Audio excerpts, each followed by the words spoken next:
The role of Albanians in the anti-Serbian conspiracy.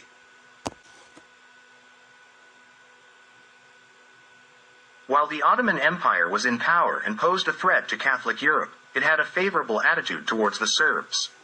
The Serbs were the ones who bravely and decisively fought against the Turks, weakening their strength and preventing their penetration into Catholic Europe. The Serbian military frontier was a kind of defensive wall against the Turks. The most credit for the expansion of the Habsburg state belonged to the Serbs, whom they still referred to as Illyrians at that time.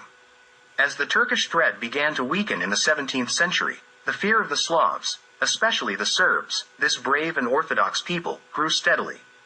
There was a fear that the Serbs would free themselves from the Turks and create their powerful Orthodox state, as they had before the Turks.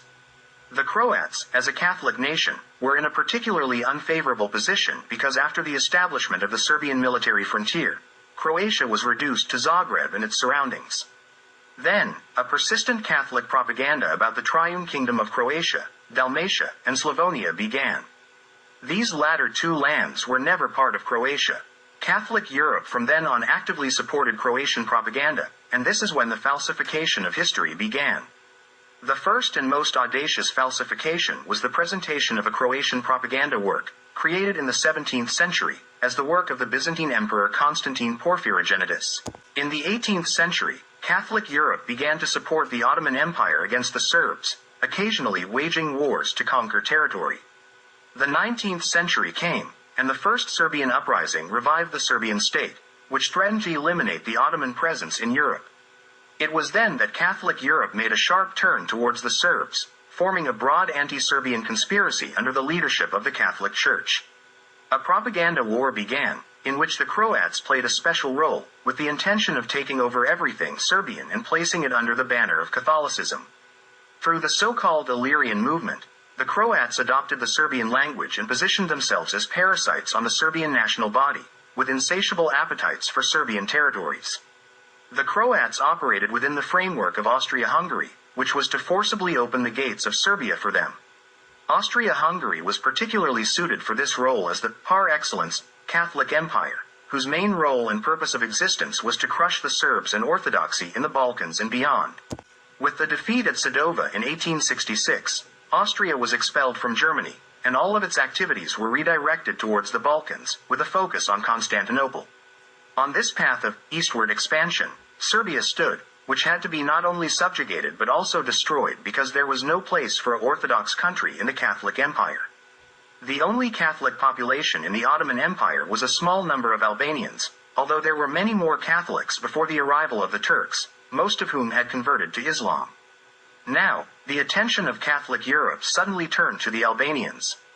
First, they thought they could convert the Albanians who had converted to Islam back to Catholicism. Second, they planned to advance towards Thessaloniki with their help and protection.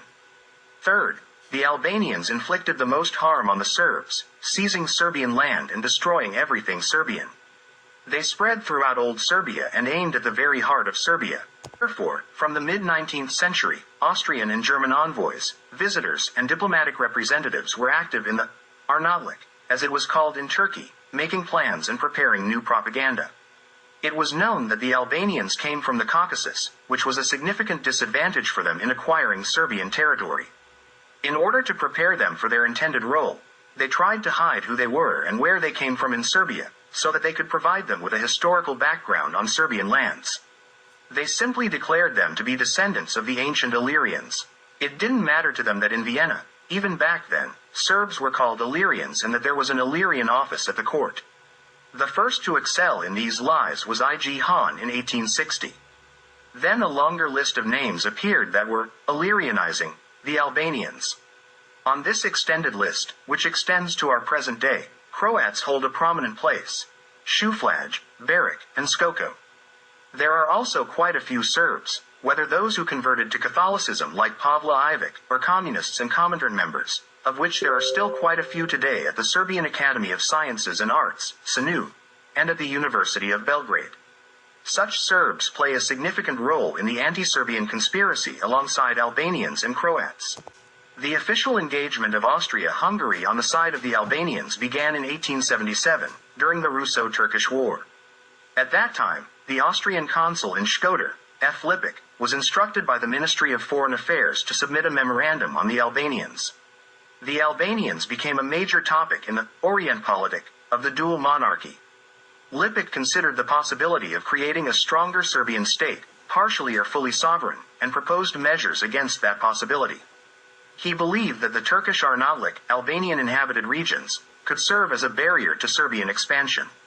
If the Albanians were left alone, they would be weak as a barrier, but if they became part of a great power like Austria-Hungary, they could be valuable allies.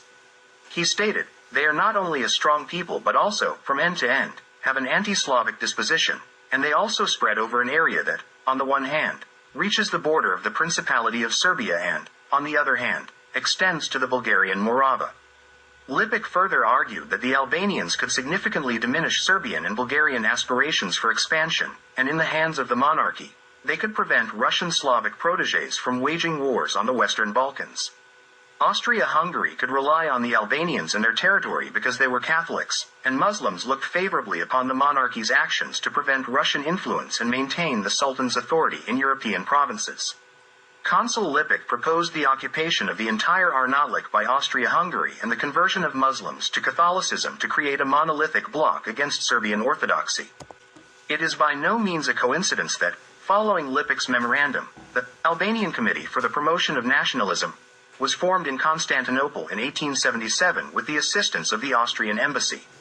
The following year, during the Berlin Congress, the Albanian League was established on June 10, 1878, in prison, which is also referred to as the Prison League. This gathering was prepared and organized by Austria-Hungary with the ultimate aim of raising the issue of autonomy, essentially independence, for Albania.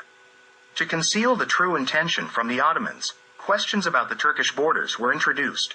Ulcinj, Plav, and Gusinj, which had been liberated by Montenegro. Vienna planned to raise the issue of Albania during the Berlin Congress. Marmulik admits that contemporary international events influenced the convening of the prison gathering, 12th paragraph, 23, and he also acknowledges that the entire activity was directed against Serbia, 12th paragraph, 24. It was no accident that this gathering and the formation of the Albanian League took place in a historically Serbian capital, prison.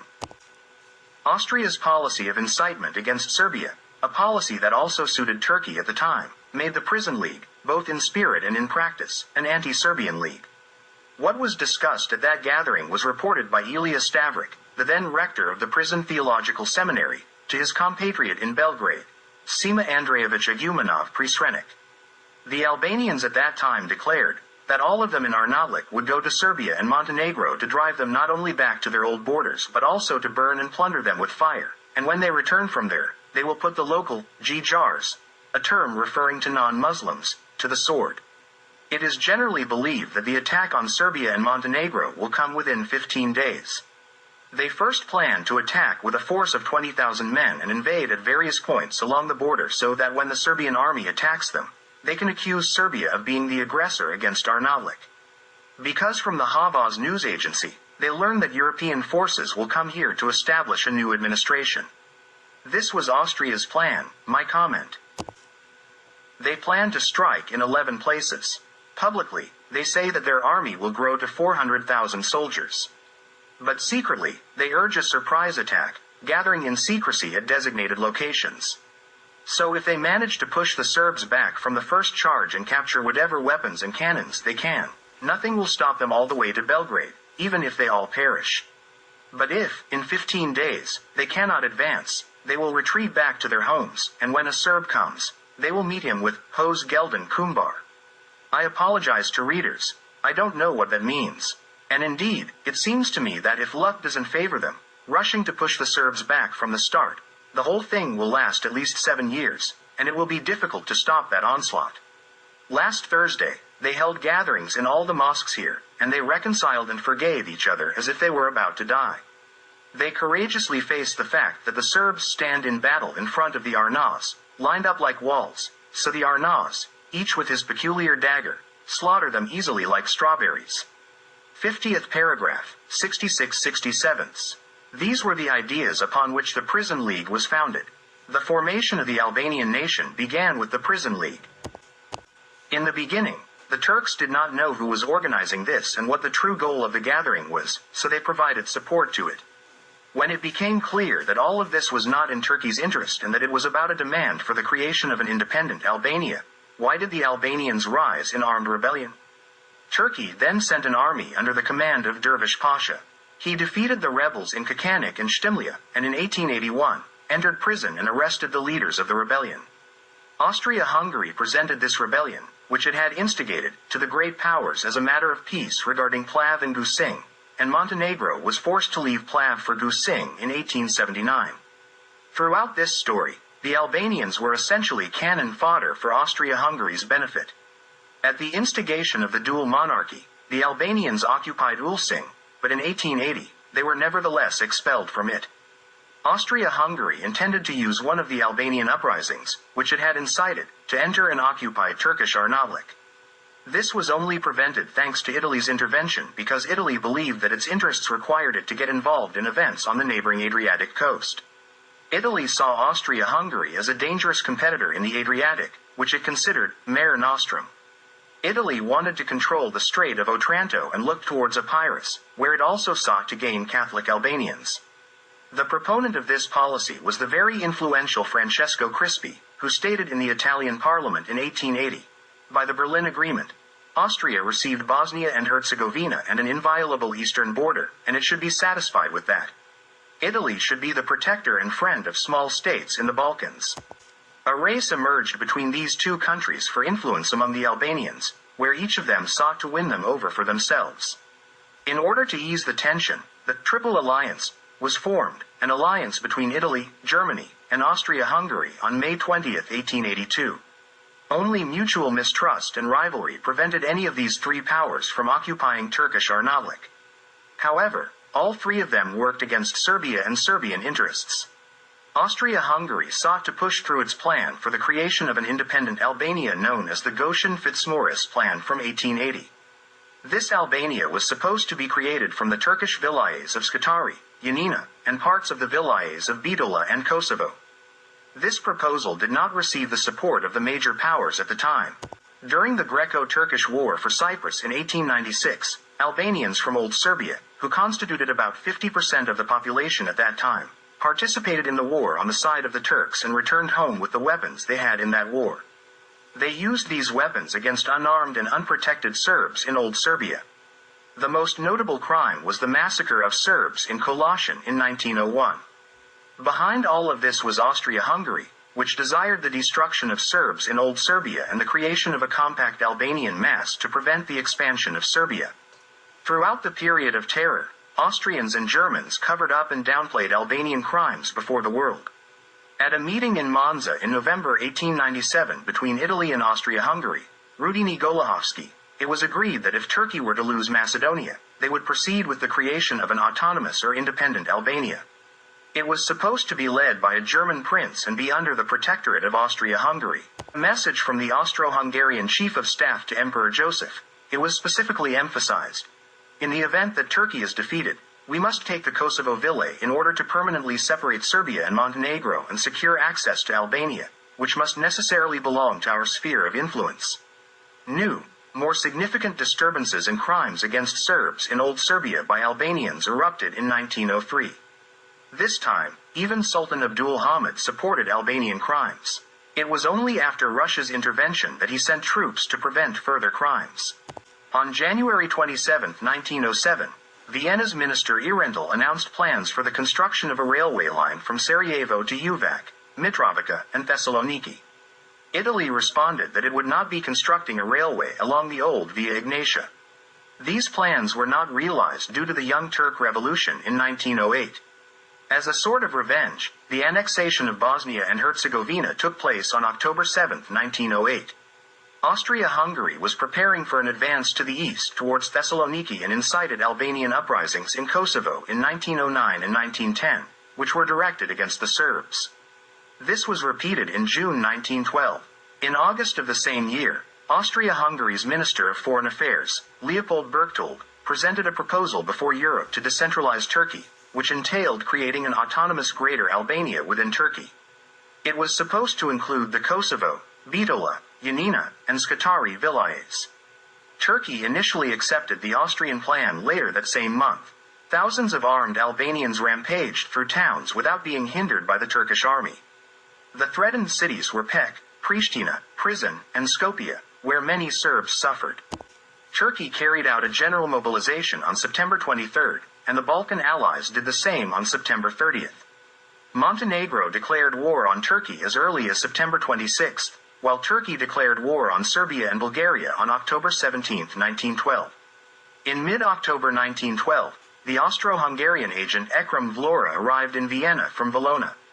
Following the rapid Serbian victories at Kumanovo on October 24 and the liberation of Skopje on October 26, Berchtold informed Ekrem that Austria-Hungary would enter the war and use the Ultima Ratio to create a separate state of Albania. Ekrem was then sent to Valona, where, as a high-ranking Turkish official and Austrian agent, Ismail Kemal proclaimed the independence of Albania on November 28, the same day that the Serbian army liberated Tirana, and the following day, Durrës. Since this, independent Albania, only controlled Valona and its surroundings, Kemal sought the annexation of all Albanian territories, including Pec, Mitrovica, Pristina, Skopje, Bitola, Lake Prespa, and southern regions. Berchtold communicated the decision to create Albania to Germany on October 30 and to Italy on November 3. The principle of autonomous Albania was accepted at the Conference of Ambassadors of the Great Powers in London on December 20. Historically, Albanians have been instruments of foreign policy, including Turkish, Austro-Hungarian, Italian, German, and ultimately American, and always Vatican policy. They have never been in solidarity with other nations on the Balkan Peninsula. Only from the beginning of the 18th century onward, due to the aforementioned reasons, Albanian attitudes towards Serbs turned into a relationship characterized by constant violence. The Albanian state was created against our interests, and that was the sole reason for its creation. It occupies the entire historical territory of the Serbs.